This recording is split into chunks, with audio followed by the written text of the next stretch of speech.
नमस्कार। स्वागत है आपका द फोर्थ स्टेट यूट्यूब मंच पर। मेरा नाम है रविंद्र सिंह शोरा। हमारे साथ जुड़ गए हैं शीतल पी सिंह जी, देश के वरिष्ठ जाने माने सम्मानित पत्रकार हैं। सर नमस्कार, बहुत बहुत स्वागत है सर। दुआ आपकी फर्स्ट क्लास एकदम। सर ये सुप्रीम कोर्ट ने कहा है कि भाई पुलिस को ना रिस्ट्रेन एक्सरसाइज करना चाहिए, ऐसे बातचीत के रास्ता खोलना चाहिए, ये जो लाठीचार्ज करने की नौबत ना आए उसके लिए रास्ता ढूंढना चाहिए, सुप्रीम क्या कोर्ट ने बात कहा है। है। चलिए, आजकल सुप्रीम कोर्ट कुछ ऐसा कह रहा है जिससे कानों को अच्छा लग रहा है सुनने में। लेकिन ऑर्डर तो किया नहीं होगा, ये वर्बल कहा होगा, कमेंट अब कहा ऐसे होगा। वर्बल कहा है सर। हाँ, वही वही मैंने कहा। ऑर्डर में तो साहब सरकार से कहाँ शब्द लड़ पाते हैं। सरकार जो कहती है वही करते हैं। और कोर्ट अपने ही फैसले उलट लेती है। पहले उसने अरावली खुदवाने का आदेश दे दिया, और जब जनता सड़क पे आ गई तो अरावली खोदने से रोकने का आदेश, अपना ही आदेश रिवाइज कर लिया। यूजीसी वालों को खुद ही कहा गाइडलाइन बनाइए, गाइडलाइन आ गई और लोग सड़क पे आ गए तो कहा कि अरे ऐसे कैसे कर दिया, गलत बात, स्टे। तो हम बहुत आनंद के दौर में हैं। कहा है, अच्छी बात है, सुनने में अच्छा लगा, करके दिखाएं कुछ। हाँ, कुछ फैसले में नहीं आया सर, ये खाली जबानी तौर पर ही बोला अभी। वो सुप्रीम हियरिंग कोर्ट चल रही है, थी वो तब। आदेश कर दे, जो उनके पुराने आदेश है उनको ही लागू करा ले। रात में स्त्रियों को पकड़ के ले जाना थाने में, किसी को पीटना। उत्तर प्रदेश में एनकाउंटर की बाढ़ आई हुई है, फर्जी मुठभेड़ है, तमाम पुलिस अधिकारी रिटायर्ड इसको कह रहे हैं कि ये सब फर्जीवाड़ा होता है। कोर्ट्स को कोई संज्ञान ही नहीं लेना। सुप्रीम कोर्ट अपना ही ऑर्डर देके कि घर नहीं गिराए जाएंगे, रोज घर गिराए जा रहे हैं। हर मुख्यमंत्री बयान दे रहा है, मंत्री बयान देते हैं, नेता बयान देते हैं, घर गिरवा दूंगा, बुलडोजर भेज दूंगा। बुलडोजर एक वो बना हुआ है। तो सुप्रीम कोर्ट ने तो अपने फैसलों को ही लागू कराने में अपनी क्षमता खो दी है। तो अब उनकी किसी बात पर किसी को क्या यकीन होगा। वो तो भरोसा तोड़ते जा रहे हैं, लेकिन अब राजनीति करने वाले और कोर्ट्स के सामने मजबूर हो चुके लोग, वो तो कहेंगे हमें न्याय में विश्वास है। लेकिन इस देश की जनता को अब तो विश्वास कैसे रहेगा। विश्वास करने वाला कोई काम कर ही नहीं रहे आप। सच्चाई तो यह है कि अगर माइक हटा के मैं पूछूं 10 में से, तो 10 में से 10 आदमी कहेंगे कि हमें इस अब न्याय प्रणाली पर कोई विश्वास नहीं। और हमारी अंतर्राष्ट्रीय रैंकिंग भी वही सब बता रही, दुनिया भी ये समझ गई है। और ये चिंताजनक तो है सर। बहुत खतरनाक है। चिंताजनक क्या, ये ये सारे संकेत लोकतंत्र के लिए वही हैं जो खुद सुप्रीम कोर्ट के 4 वर्किंग जज ने प्रेस कॉन्फ्रेंस करके कहा था। वो तो कह चुके हैं, जी, ऐतिहासिक तौर पर एक प्रेस कॉन्फ्रेंस हुई। रिकॉर्ड पूरे 78 साल के इतिहास में। बल्कि सुप्रीम कोर्ट तो उसके पहले भी था, दूसरे फॉर्म में था। अंग्रेजों के जमाने में भी जिस फॉर्म में था, उस जमाने में भी इस तरह का कोई चीज नहीं हुई। ये तो आजाद देश में हुई, इतने सालों बाद हुई, इतनी प्रकट रूप में हुई, और हम सब वही सब घटते हुए देख रहे हैं जो कह के गए। वो कह के गए थे, बिल्कुल सर। तो लेकिन ये लाठीचार्ज का किसी ने आदेश तो दिया होगा सर। अब तो लग रहा है किसी भूत ने दिया, अब कोई उसके लिए जिम्मेदार ही नहीं है। गृह मंत्री कह रहा है, गृह मंत्री थोड़ी आदेश देते हैं।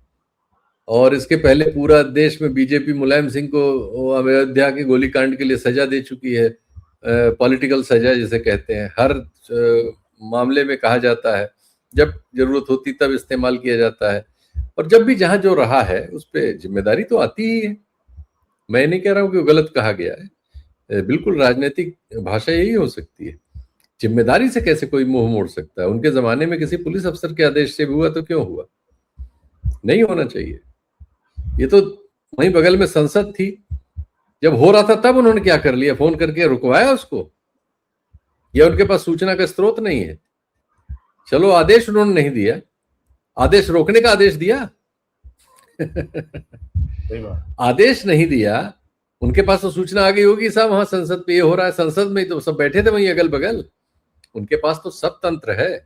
दो दो बड़े बड़े स्क्रीन लगे हुए हैं, विभाग है बड़े बड़े, कान में बताने वाले अफसर हैं, सूचना विभाग है, खुद वो पुलिस विभाग के मुखिया हैं। उनको नहीं, उन्होंने आदेश नहीं दिया। आदेश के बाद जो होने लगा वो तो घंटों चला। उसको रोकने की कार्रवाई क्या? तब उन्होंने न्याय सम्मत कार्रवाई करने की बात की क्या? वो आदेश कहाँ है? उनके मातहत तो सर दोनों ही विभाग हैं, आईबी भी है और पुलिस तो है ही है। सब है ही है भाई, सब है और सब वहीं थे। तो अब लेकिन हाउस नहीं चल रहा है सर, और सरकार से विपक्ष लगातार ये मांग कर रहा है कि भाई सदन में आए, तो सदन में तो हम्म नहीं आ पा रहे हैं, वो शेड्यूल टाइट है हम्म शायद, अमित शाह हम्म नहीं आ पा नहीं, रहे, बिजी पंद्रह है शायद। पंद्रह मीटर की 15 मीटर की दूरी जो ऑफिस से सदन की है वो नहीं तय हो पा रही ना, बहुत दूर है यार। पार्लियामेंट हाउस के दफ्तर में 7-8 बजे तक बैठ रहे हैं सर। हाँ हाँ, बिल्कुल बैठ रहे हैं, और पर्ची भेज रहे हैं। राजनाथ सिंह का तो वीडियो आ गया ना कि हाँ यही बोलना है क्या ऐसे कुछ बोल गए हो? तो पर्ची भेज भेज के निर्देश जा रहे हैं, लेकिन खुद स्क्रीन घर में अपने कमरे में देखेंगे, वहां नहीं आएंगे। एक्चुअली वो खुलेआम अपमान कर रहे हैं सदन का, संसद का, लोकतंत्र का, नॉर्म्स का। कह रहे हैं क्या कर लोगे? पर ये तो सर जनता के लिए भी बड़ा डेरोगेटरी है। चलिए, बाकी ऑपोजिशन तो जो है, लेकिन आम आदमी के लिए जो लोकशाही में यकीन रखता है उसके लिए तो बड़ा डेरोगेटरी है कि इतना बड़ा कांड हो गया और प्रधानमंत्री अमित और गृह मंत्री चुप हैं, बोल नहीं रहे। ये कोई सामान्य घटना तो नहीं है सर। हम ये अकेली घटना हो तो बात करें, हमारे यहाँ तो असामान्य घटनाओं की सीरीज है। वो तो सिर्फ उन घटनाओं पर प्रधानमंत्री जी बोलते हैं जिसमें सब कुछ उनके अनुकूल हो। कोई ऐसा सवाल जिससे न पैदा हो जो उनकी छवि, एक्चुअली वो तो छवि निर्माण कार्यक्रम में है, देश निर्माण कार्यक्रम में थोड़ी है। वो छवि निर्माण कार्यक्रम के अध्यक्ष है। और गृह मंत्री जी को अभी इस बार, गृह मंत्री तो बोलते थे, इस बार गृह मंत्री को चुप करा ले गए हैं। क्यों करा ले गए हैं? कुछ होगा कभी भविष्य में हमारे आपके सामने, शायद आए और शायद न आए। हम लोग कभी नहीं जान पाए कि क्यों ऐसा उन्होंने किया। तो अब फिर कैसे डेमोक्रेसी चलेगी सर? हम लोग क्या यही देखते रहेंगे या कोई बदलाव होगा? भाई दुनिया में बहुत जगह कष्टकारी शासन है, हमारे यहाँ भी लागू हो गया। अब हम लोग भी इसका अनुभव करने से वंचित रह गए थे, वंचित न रहे। हम लोग भी लाभान्वित हों, बहुत लोग लाभान्वित हैं। अब हम लोग भी डेमोक्रेसी विहीनता में लाभान्वित हो रहे हैं। हाँ, तो ये फिर किस तरह आगे बढ़ेगा सर ये सिस्टम, जो आज जो जेन जी के भीतर जिस तरह का विरोध हम लोग देख रहे हैं, तो वो आक्रोश है, विरोध है, परेशानी है, तो उसका कोई तो समाधान नहीं निकलेगा? नहीं, उन्होंने समाधान किया, आरक्षण के हटाओ आंदोलन शुरू करा दिया है। वो चाह रहे हैं कि सवर्ण जातियां और पिछड़ी जातियां आमने सामने सड़क पे लड़ें, वो पंच बन के दोनों को सुलझाएं। वो ये चाह रहे हैं इस देश की जनता आपस में लड़े ना, उनसे लड़ने की जगह आपस में लड़ने की व्यवस्था उन्होंने कर दी है।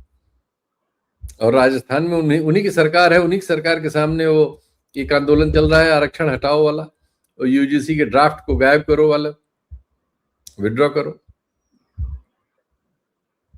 पर राजस्थान में क्या सर ऐसे जंतर मंतर की तरह गालियां दे रहे हैं क्या सर? नहीं नहीं, वहां सारी गालियां दे रहे हैं, वीडियो बना रहे हैं, प्रण कर रहे हैं, सब कर रहे हैं। लेकिन अब वो अलग लोग हैं, उनको तो काफी कुछ अभी परमिशन है। बाकी लाठी घूंसा वहां भी चला है, एक व्यक्ति की मृत्यु भी हो गई है वहां। वो आंदोलनकारी कह रहे हैं वाटर कैनन से हुई है। आश्चर्यजनक रूप से है, आरक्षण हटाओ आंदोलन में मरने वाला पहला मृतक जो है पिछड़ी जाति का है। इस आंदोलन में प्रदर्शन करणी सेना ने आह्वान किया, सवर्ण जातियों को आह्वान किया, और उसमें प्रदर्शन करने पिछड़ी जाति का व्यक्ति जाके मर के आता है लाश के तौर पर घर में। हमारे देश की महानता कमाल। ये तो बड़ी विचित्र बात है सर, ये किस तरह का हाँ, आंदोलन है? हमारी सचित्र बातें हैं, कमाल है, हमारा समाज सचित्र है। सर ये पूरा एक घटनाक्रम हम लोगों ने देखा, प्रधानमंत्री ने तो माफ कर ही दिया सर दुनिया को, आप देख ही रहे हैं। प्रधानमंत्री का तो दिल बड़ा है, वो तो नहीं नहीं, छोटे मैं दिल वाले व्यक्ति हैं। इस पे बात करना चाहता हूं, अपने सही बड़े दिल की बात कर दी। प्रधानमंत्री जी ने एक ऐसा बयान देके, जिसको जैसे हमारे कोर्ट्स बयान देते हैं, आर्डर में नहीं लिखते, अमल में कुछ और होता रहता है, बयान बहुत सुंदर होता है, वैसा ही प्रधानमंत्री जी ने किया।